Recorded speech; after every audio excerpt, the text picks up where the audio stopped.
அகமகிழ்வோடு ஆண்டவரது இல்லத்திற்கு போவோம்.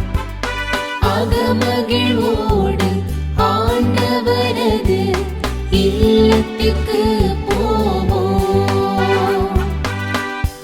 ஆண்டவரது இல்லத்திற்கு போவோம் என்ற அழைப்பை நான் கேட்டபோது அகமகிழ்ந்தேன்.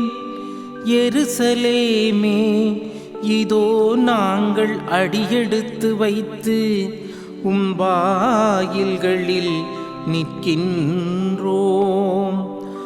ஆண்டவரின் திருக்குலத்தார் அங்கே செல்கின்றனர்.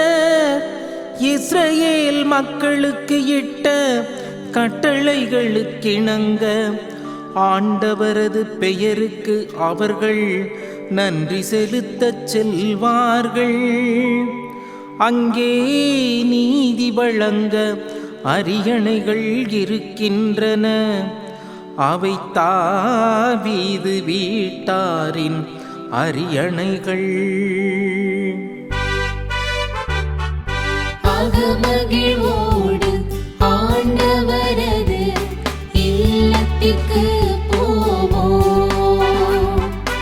அகமகிழ்வோடு ஆண்டவரது இல்லத்திற்கு போவோம்.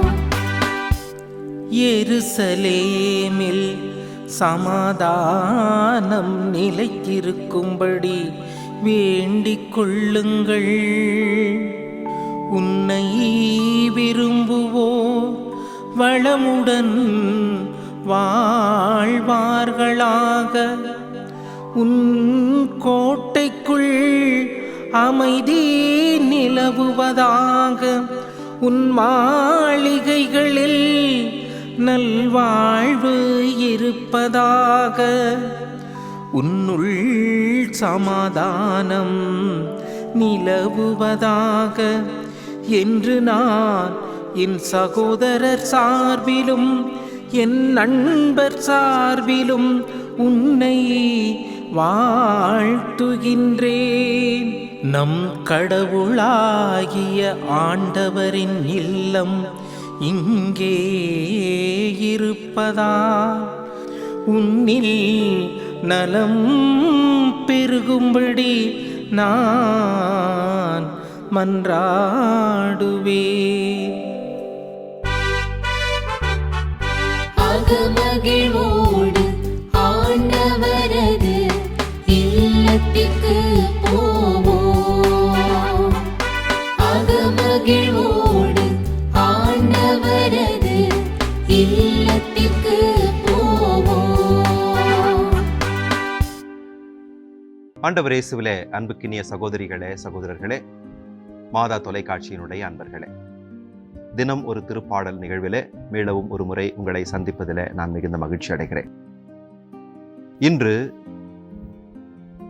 அகமகிழ்வோடு ஆண்டவரது இல்லத்துக்கு போவோம் என்கின்ற பதிலுரை வழிகளோடு நமக்கு தரப்பட்டிருக்கின்ற திருப்பாடல் 122 எருசலேம் நோக்கிய திரு யாத்திரை பயணத்தின் போது இஸ்ரேல் மக்கள் பாடுகின்ற திருப்பயண பாடல்களின் தொகுப்பை சார்ந்ததாகும். திருப்பாடல் 120 134 வரை 15 பாடல்கள் திருப்பயண திருப்பாடல்கள் என்று அழைக்கப்படுகின்றன. எருசலேம் நகரத்தை நோக்கி அவர்கள் பயணம் செய்கின்ற போது, குறிப்பாக பாஸ்கு, பெந்தகோஸ்து, கூடார திருவிழா ஆகிய திருவிழாக்களுக்கு அவர்கள் எருசலேம் ஆலயம் நோக்கி போகின்ற போது, தங்களுடைய அறுவடைகளை சுமந்து கொண்டு போய் இறைவனுக்கு நன்றி செலுத்துகின்ற போது அவர்கள் பாடுகிற பாடல்களாக இந்த திருப்பயண திருப்பாடல்கள் அமைகின்றன. திருமலையையும் அந்த திருமலையிலே இருக்கின்ற எருசலேம் ஆலயத்தையும் அதிலே உரைகின்ற ஆண்டவரையும் நினைந்து மகிழ்ந்து மக்கள் பாடுகிற பாடல்களாக இவை அமைகின்றன. இந்த திருப்பாடல்களையும் குறிப்பாக திருப்பாடல் 122 அதனுடைய வரிகளை ஆய்வு செய்கின்ற போது, இந்த பாடல் தாவீது அரசரார் அல்ல, மாறாக பாபிலோனிய அடிமைத்தடைக்கு பிறகு இஸ்ரேல் மக்கள் மீண்டு வந்த பிறகு அவர்கள் எருசலேம் ஆலயத்தை மீளவும் புதுப்பித்து கட்டி எழுப்பி அந்த ஆலயத்தை தங்களுடைய மிகப்பெரிய பெருமையாக அவர்கள் உணரத் தொடங்கிய அந்த கால சூழ்நிலையில எருசலேம் ஆலயத்திற்கு அவர்கள் பயணம் செய்கின்ற போது பாடுகின்ற பாடலாக இந்த பாடலை நாம் கொள்ளலாம். யூத மரபுப்படி எருசலேம் ஆலயத்தினுடைய அந்த படிக்கட்டுகளிலே ஏறி செல்லுகின்ற போது இந்த 15 பாடல்களையும் இஸ்ரேல் மக்கள் பாடுவார்கள் என்பது மரபு. இதன் அடிப்படையில நீண்ட தொலையிலிருந்து அவர்கள் பயணம் செய்து எருசலேம் வருகிறார்கள். எருசலேம் ஆலயம் அவர்கள் கண்முன்னால் நிற்கிறது.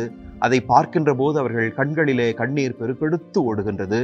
அகமகிழ்வோடு அவர்கள் கண்ணீர் பெருக்கோடு மகிழ்ச்சியின் கண்ணீரோடு அவர்கள் அந்த ஆலயத்தை பார்க்கிறார்கள். இதை நான் சொல்லுகின்ற போது பொதுவாக வேளாங்கண்ணிக்கு கொடியேற்றத்தின் போதும் அல்லது தவக்காலத்தின் போதும் திருப்பயணமாக நடைப்பயணமாக பல மைல்கள் நடந்து மக்கள் வருவதை நாம் பார்த்திருக்கிறோம். அப்படி அவர்கள் வருகின்ற போது வேளாங்கண்ணி ஆலயத்தினுடைய அந்த கோபுரத்தை அவர்கள் பார்க்கிற அந்த வேளை அவருடைய கண்களிலே கண்ணீர் பெருக்கெடுத்து ஓடுவதை நான் பார்த்திருக்கிறேன். நானும் கூட இந்த திருப்பயணத்தை 7 ஆண்டுகள் தொடர்ந்து தவக்கால திருப்பயணமாக செய்திருக்கிறேன். அப்படி அந்த ஆலயத்தை பார்க்கின்ற போது மகிழ்ச்சி பெருக்கிலே கண்ணீர் பெருக்கெடுத்து ஓடுமே, அப்படிப்பட்ட கண்ணீர் பெருக்கிலே இஸ்ரேல் மக்கள் உணர்ச்சி பெருக்கில மகிழ்ச்சியில அக்களிப்பில இவர்கள் இந்த திருப்பாடல்களை பாடுவார்கள். அப்படித்தான் இந்த திருப்பாடல் 122 அமைகிறது. அகமகிழ்வோடு ஆண்டவரது இல்லத்துக்கு போவோம் என்கின்ற அழைப்பை நான் கேட்டபோது மகிழ்ச்சி அடைந்தேன். இதோ எருசலேமின் வாயிலிலே நாங்கள் நிற்கிறோம் என்று அவர்கள் மகிழ்ச்சி பெருக்கிலே பாடுகிறார்கள். யூத மக்களின் நம்பிக்கையின் அடிப்படையிலும் தொடக்க நூல் 22வது அதிகாரம் 2வது இறைவார்த்தை, குறிப்பேடு 2வது புத்தகம் 3வது அதிகாரம் 1 இறைவார்த்தையின் அடிப்படையில பார்க்கின்ற போது தன்னுடைய மகன் ஈசாக்கை எந்த மோரியா மலைத்தொடரிலே பலி செலுத்துவதற்காக ஆபிரகாம் அழைத்து கொண்டு போனாரோ அந்த இடத்தில்தான் சாலமோன் எருசலேம் ஆலயத்தை கட்டி எழுப்பினார் என்பது அவர்களது நம்பிக்கை, அவர்களது மரபு. எனவே இது அவர்களுடைய நீண்ட கால இறை நம்பிக்கையோடு விசுவாசத்தோடு தொடர்புடையதாக எருசலேம் ஆலயம் இருக்கின்றது.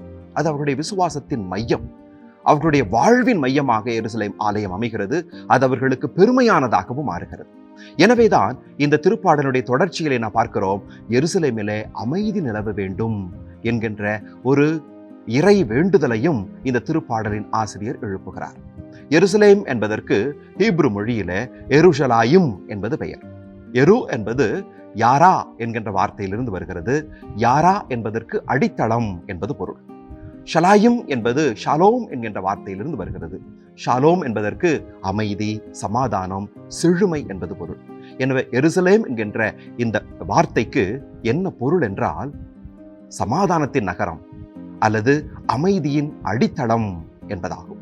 எனவே இந்த நகரம் சமாதானத்தின் மையமாக, அமைதியின் அடித்தளமாக, செழுமையின் இல்லிடமாக இருக்க வேண்டும் என்கின்ற தனது ஆவலையும் தனது வேண்டுதலையும் இந்த திருப்பாடலின் ஆசிரியர் எழுப்புகிறார். இதன் பின்னணியில் தான் திருவெளிப்பாடு புத்தகம் 21வது அதிகாரத்தை நாம் புரிந்து கொள்ள வேண்டும். புதிய எருசலேம் என்கின்ற ஒரு நிலைப்பாட்டை அவர் பேசுகின்ற போது புதிய எருசலேம் என்பது சமாதானத்தின் மையமாக, அமைதியின் இல்லிடமாக அமைய வேண்டும் என்கின்ற வேட்கை திருவெளிப்பாடு ஆசிரியராலே நமக்கு உணர்த்தப்படுகிறது. இந்த எருசலேம் என்பது வெறுமனே அந்த கற்களால் கட்டப்பட்ட ஆலயத்தை குறிப்பதல்ல. ஏனென்றால் ஆண்டவர் இயேசுவினுடைய முன்னறிவின்படி கிபி 70ஆம் ஆண்டிலே அந்த ஆலயம் தரைமட்டமாக்கப்பட்டது. ஆனால் கொரிந்தியருக்கு எழுதிய முதல் கடிதம் 6ஆம் அதிகாரம் 19வது இறைவார்த்தையிலே பவுலடியார் சொல்லுவது போல நம் ஒவ்வொருவருடைய உடல்தான் ஆண்டவர் தூய ஆவியார் உரைகின்ற இல்லங்களாக, ஆலயங்களாக அமைகின்றன. எனவே ஆண்டவரை அகமகிழ்வோடு நமது உள்ளம் என்கின்ற ஆலயத்திற்கு வரவேற்போம். திருவெளிப்பாடு புத்தகம் 22வது அதிகாரம் 20வது இறைவார்த்தை, திருவிவிலியம் முடிகின்ற இறைவார்த்தை இப்படித்தான் முடிகிறது. மாரணதா, ஆண்டவராகிய இயேசுவே வாரும். திருவருகை காலத்தை துவங்கி இருக்கிறோம். மாரணதா, ஆண்டவராகிய இயேசுவே வாரும் என்று நாம் இந்த திருவருகை காலம் முழுவதும் ஆண்டவரை அழைக்க இருக்கிறோம். ஆண்டவரை நமது இல்லத்திற்கு, நமது உள்ளத்திற்கு அழைப்போம். நமது உள்ளங்கள், நமது இல்லங்கள் ஆண்டவர் உரைகின்ற ஆலயங்களாக மாற வேண்டும். கண்களை மூடி ஜெபிப்போமா? எங்கள் அன்பின் பரலோக பிதாவே, இந்த அருமையான நாளுக்காக, இந்த நேரத்திற்காக நன்றி சொல்கிறோம். இதோ இந்த நாளிலே ஆண்டவரது இல்லத்திற்கு போவோம் என்கின்ற அகமகிழ்வை எங்களுக்கு நீர் கொடுத்திருக்கிறீர். எங்கள் உள்ளங்களாகிய இல்லத்திலே நீர் எழுந்து வருகிறீர். எங்களுடைய குடும்பங்களிலே நீர் வசிப்பதற்காக வருகிறீர். திருவருகை காலத்திலே உமது வருகைக்காக எங்கள் உள்ளங்களையும் இல்லங்களையும் நாங்கள் தயாரித்துக் கொண்டிருக்கிறோம். ஆண்டவரே, எங்கள் உள்ளத்திலே எழுந்து வாரும். எங்கள் குடும்பங்களிலே சமாதானத்தை தாரும். மகிழ்வை தாரும், அமைதியை தாரும், வளர்ச்சியை தாரும். எங்கள் ஒவ்வொருவருடைய இல்லங்களும், எங்கள் ஒவ்வொருவருடைய உள்ளங்களும் நீர் வாழுகின்ற இல்லங்களாக, அமைதியின் இல்லங்களாக மாற அருள் தாரும். ஆமென்.